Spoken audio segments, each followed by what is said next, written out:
ശമ്പളം കിട്ടിയാൽ 100 കൂട്ടം ചെലവാണ്. കുട്ടികളുടെ ഫീസ്, മാതാപിതാക്കളുടെ മരുന്ന്, വീട്ടിലേക്കുള്ള സാധനങ്ങൾ, അങ്ങനെ 10-ാം തീയതി ആകുമ്പോഴേക്കും പോക്കറ്റ് കാലിയാകും. ഈ ബാധ്യതകളൊക്കെ കഴിഞ്ഞ് ജീവിതമൊന്ന് ആഘോഷിക്കാമെന്ന് വെച്ചാൽ പണം എവിടെയെന്ന് നിങ്ങൾക്ക് തോന്നിയിട്ടുണ്ടോ? ഉണ്ടെങ്കിൽ അതത്ര അസാധാരണമല്ല.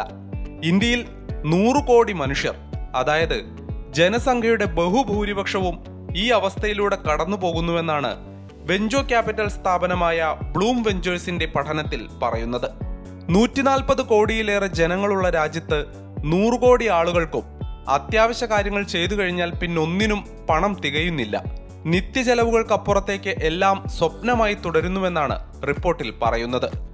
രാജ്യത്ത് സാമ്പത്തിക അന്തരം അസാധാരണമായി കൂടുന്നു.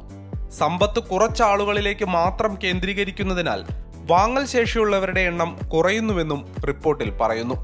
ഇന്ത്യയിലെ ഉപഭോക്തൃ സമൂഹം, അതായത് സ്റ്റാർട്ടപ്പുകളും ബിസിനസ്സുകാരുമൊക്കെ ലക്ഷ്യമിടുന്ന വിപണിയിലെ വാങ്ങൽ ശേഷിയുള്ളവർ 13 മുതൽ 14 കോടി വരെ മാത്രമാണ്.